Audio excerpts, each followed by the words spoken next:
Hey everybody, we're going to do the January 19th daily Bible reading. It is from the MacArthur Daily Bible. I forgot to say that a while ago. It is the New King James Version. So it's John MacArthur's daily Bible reading, or daily Bible. And he has comments or commentary in here with it, which is pretty interesting. Last year we read the one-year Bible, the New Living Testament, the New Living Translation. It was wonderful. It was fun. It was easy reading, a great way to get introduced to the daily Bible reading. And this year we are going to do the New King James. So Genesis chapter 37 verse 1 is where we're going to start today. Now Jacob dwelt in the land where his father was a stranger, in the land of Canaan. This is the history of Jacob. Joseph, being 17 years old, was feeding the flock with his brothers. And the lad was with the sons of Bilhah and the sons of Zilpah, his father's wives. And Joseph brought a bad report of them to his father. Now Israel loved Joseph more than all his children, because he was the son of his old age. Also, he made him a tunic of many colors. It's the coat of many colors that Dolly Parton has written a song about. It's pretty cool. Or, well, it's kind of, her mama told her the story from the Bible. Love that song. So, he had made him a tunic of many colors. It was beautiful. But when his brothers saw that their father loved him more than all his brothers, they hated him and could not speak peaceably to him. So, over favoritism of Joseph and tacit appointment of him as the primary son by the father conspired to estrange him from his brothers. They hated and envied him and could not interact with him without conflict and hostility. Joseph must have noticed the situation.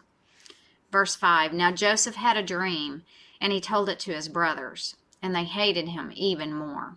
So he said to them, Please, hear this dream which I have dreamed. There we were, binding sheaves in the field. Then behold, my sheaf arose and also stood upright. And indeed, your sheaves stood all around and bowed down to my sheaf. And his brothers said to them, Shall you indeed reign over us? Or shall you indeed have dominion over us? So they hated him even more for his dreams and for his words. Then he dreamed still another dream and told it to his brothers, and said, Look, I have dreamed another dream, and this time the sun, the moon, and the 11 stars bowed down to me. So he told it to his father and his brothers, and his father rebuked him and said to him, What is this dream that you have dreamed? Shall your mother and I and your brothers indeed come to bow down to the earth before you? And his brothers envied him, but his father kept the matter in mind. Then his brothers went to feed their father's flock in Shechem. And Israel said to Joseph, Are not your brothers feeding the flock in Shechem? Come, I will send you to them. So he said to them, Here I am. Then he said to him, Please go and see if it is well with your brothers and well with the flocks, and bring back word to me. So he sent him out of the valley of Hebron, and he went to Shechem. Now a certain man found him, and there he was, wandering in the field. And the man asked him, saying, What are you seeking? So he said, I am seeking my brothers. Please tell me where they are feeding their flocks. And the man said, They have departed from here, for I heard them say, Let us go to Dothan. So Joseph went after his brothers and found them in Dothan. Now when they saw him afar off, even before he came near them, they conspired against him to kill him. Then they said to one another, Look, this dreamer is coming. Come, therefore, let us now kill him and cast him into some pit, and we shall say, Some wild beast has devoured him. We shall see what will become of his dreams. But Reuben heard it, and he delivered him out of their hands, and said, Let us not kill him. And Reuben said to them, Shed no blood, but cast him into this pit, which is in the wilderness, and do not lay a hand on him, that he might deliver him out of their hands, and bring him back to his father. So it came to pass, when Joseph had come to his brothers, that they stripped Joseph of his tunic, the tunic of many colors that was on him. Then they took him and cast him into a pit, and the pit was empty. There was no water in it. And they sat down to eat a meal. Then they lifted their eyes and looked, and there was a company of Ishmaelites coming from Gilead with their camels, bearing spices, balm, and myrrh, on their way to carry them down to Egypt. So Judah said to his brothers, "What profit is there if we kill our brother and conceal his blood? Come, and let's sell him to the Ishmaelites, and let not our hand be upon him, for he is our brother and our flesh." And his brothers listened.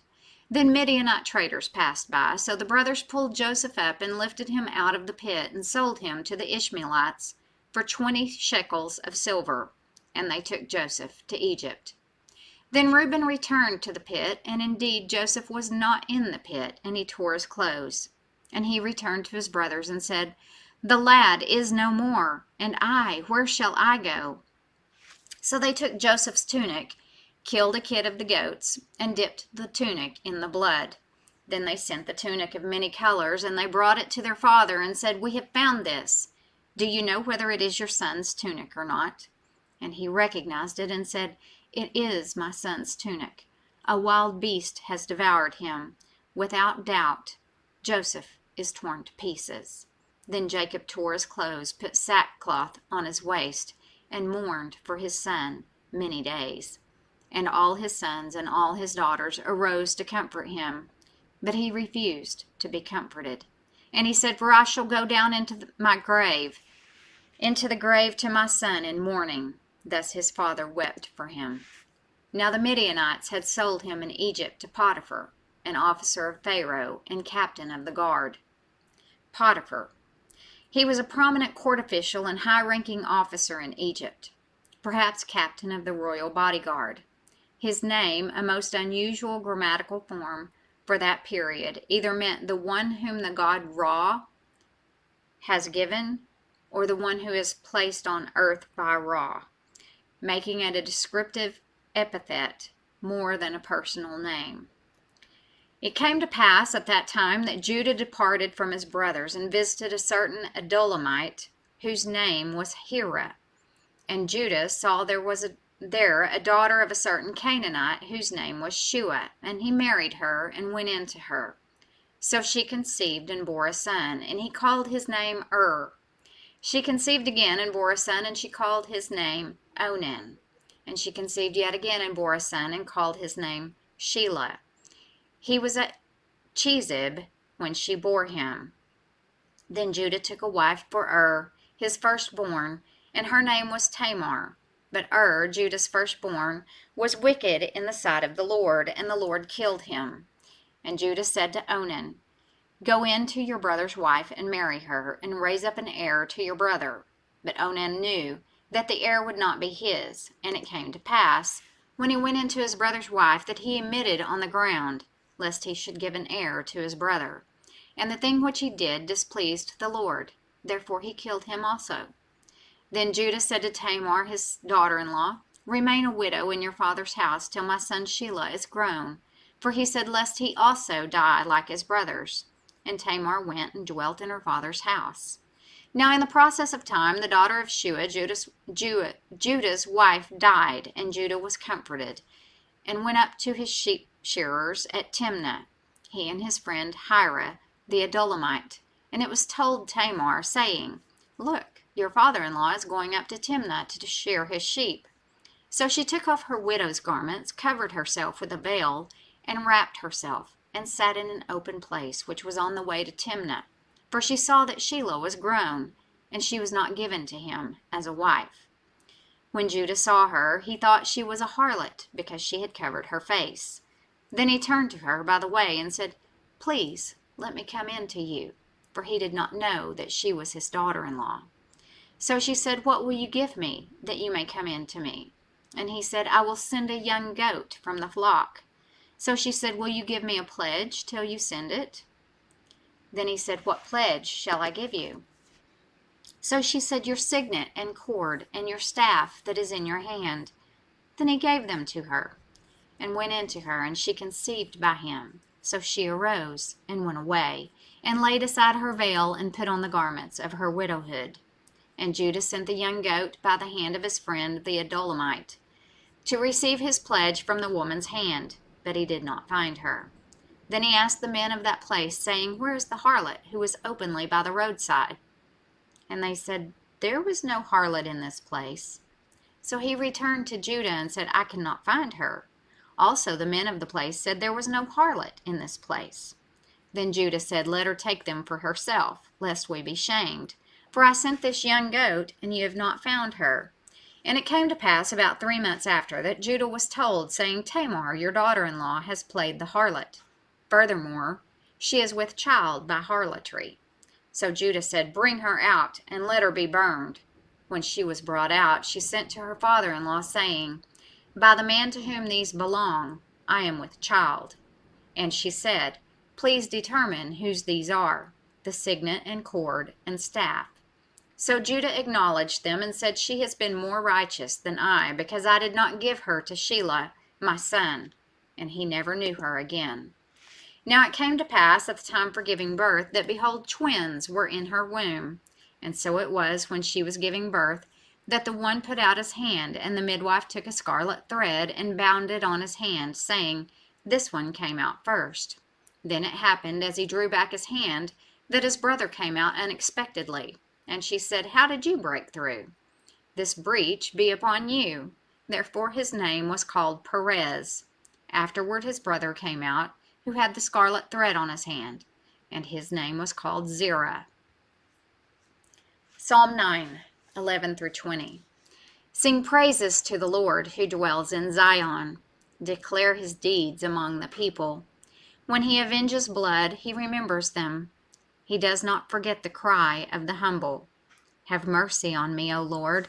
Consider my trouble from those who hate me. You who lift me up from the gates of death, that I may tell of all your praise in the gates of the daughter of Zion. I will rejoice in your salvation. The nations have sunk down in the pit which they made. In the net which they hid, their own foot is caught. The Lord is known by the judgment he executes. The wicked is snared in the work of his own hands. Meditation. The wicked shall be turned into hell in all the nations that forget God. For the needy shall not always be forgotten. The expectation of the poor shall not perish forever. Arise, O Lord, do not let man prevail. Let the nations be judged in your sight. Put them in fear, O Lord, that the nations may know themselves to be but men. Proverbs 3, verses 31 through 35. Do not envy the oppressor, and choose none of his ways. For the perverse person is an abomination to the Lord, but his secret counsel is with the upright. The curse of the Lord is on the house of the wicked, but he blesses the home of the just. Surely he scorns the scornful, but gives grace to the humble. The wise shall inherit glory, but shame shall be the legacy of fools. Now we go to Matthew 13, verse 1. On the same day Jesus went out of the house and sat by the sea, and great multitudes were gathered together to him, so that he got into a boat and sat, and the whole multitude stood on the shore. Then he spoke many things to them in parables, saying, Behold, a sower went out to sow, and as he sowed, some seed fell by the wayside, and the birds came and devoured them. Some fell on stony places, where they did not have much earth, and they immediately sprang up because they had no depth of earth. But when the sun was up, they were scorched, and because they had no root, they withered away. And some fell among thorns, and the thorns sprang up and choked them. But others fell on good ground, and yielded a crop, some 100-fold, some 60, some 30. He who has ears to hear, let him hear. And the disciples came and said to him, Why do you speak to them in parables? He answered and said to them, Because it has been given to you to know the mysteries of the kingdom of heaven, but to them it has not been given. For whoever has, to him more will be given, and he will have abundance. But whoever does not have, even what he has will be taken away from him. Therefore I speak to them in parables, because seeing they do not see, and hearing they do not hear, nor do they understand. And in the prophecy of Isaiah, and in them the prophecy of Isaiah is fulfilled, which says, they had already rejected the light, so any exposure to more truth would only increase their condemnation. So parables were a common form of teaching in Judaism. The Greek term for parable appears 45 times in the LXX. Not sure how to translate that. I don't remember what an L is. A parable is a long analogy, often cast in the form of a story. Before this point in his ministry, Jesus had employed many graphic analogies, but their meaning was fairly clear in the context of his teaching. Parables required more explanation, and Jesus employed them to obscure the truth from unbelievers while making it clearer to his disciples. For the remainder of his Galilean ministry, he did not speak to the multitudes except in parables. Jesus' veiling the truth from unbelievers this way was both an act of judgment and an act of mercy. It was judgment because it kept them in the darkness that they loved, but it was mercy because, because they had already rejected the light, so any exposure to more truth would only increase their condemnation. Hearing, you will hear and shall not understand, and seeing, you will see and not perceive. For the hearts of this people have grown dull. Their ears are hard of hearing, and their eyes they have closed, lest they should hear with their eyes, or see with their eyes and hear with their ears, lest they should understand with their hearts and turn, so that I should heal them. But blessed are your eyes, for they see, and your ears, for they hear. For assuredly I say to you that many prophets and righteous men desired to see what you see and did not see it, and to hear what you hear and did not hear it. Therefore hear the parable of the sower. When anyone hears the word of the kingdom and does not understand it, then the wicked one comes and snatches away what was sown in his heart. This is he who received seed by the wayside. But he who received the seed on stony places, this is he who hears the word and immediately receives it with joy. Yet he has no root in himself, but endures only for a while. For when tribulation or persecution arises because of the word, immediately he stumbles. Now he who received seed among the thorns is he who hears the word, and the cares of this world and the deceitfulness of riches choke the word, and he becomes unfruitful. But he who received seed on the good ground is he who hears the word and understands it, who indeed bears fruit and produces some 100-fold, some 60, and some 30. Another parable he put forth to them, saying, The kingdom of heaven is like a man who sowed good seed in his field. But while men slept, his enemy came and sowed tares among the wheat, and went his way. But when the grain had sprouted and produced a crop, then the tares also appeared.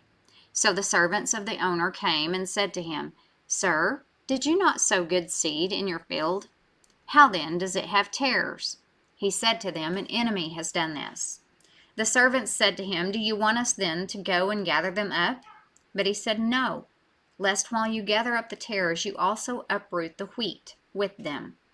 Let both grow together until the harvest. And at the time of the harvest, I will say to the reapers, First gather together the tares, and bind them in bundles to burn them, but gather the wheat into my barn. So why are some events in Matthew in a different order from the order of, say, Mark, Luke, John? In general, Matthew presents a topical or thematic approach to the life of Christ. He groups Jesus' teaching into 5 major discourses. We have the Sermon on the Mount, which is chapters 5 through 7. The commissioning of the apostles, which is chapter 10. The parables of the kingdom, chapter 13. The childlikeness of the believer, chapter 18. And the discourse on his second coming, which is chapters 24 through 25. Matthew makes no attempt to follow a strict chronology. A comparison of the synoptic gospels reveals that he freely placed things out of order. He was dealing with themes and broad concepts, not laying out a timeline. Mark's and Luke's Gospels follow a chronological order more closely. So that concludes the January 19th daily Bible reading. And one of the coolest things I ever did was I got a, I think this is it. Yeah, it's the King James Version, but it's a gospel parallel. And so, I don't know if you can see this or not. It's the gospel parallel. So inside this book, it shows columns of Matthew, Mark, Luke, and John. And so if you're reading like the parables in Matthew, and it puts them side by side if it's the same thing. And so that's really cool. I like that. It helped me learn a lot from that. So that concludes the January 19th daily Bible reading, and I'll be back with you tomorrow. Thanks so much.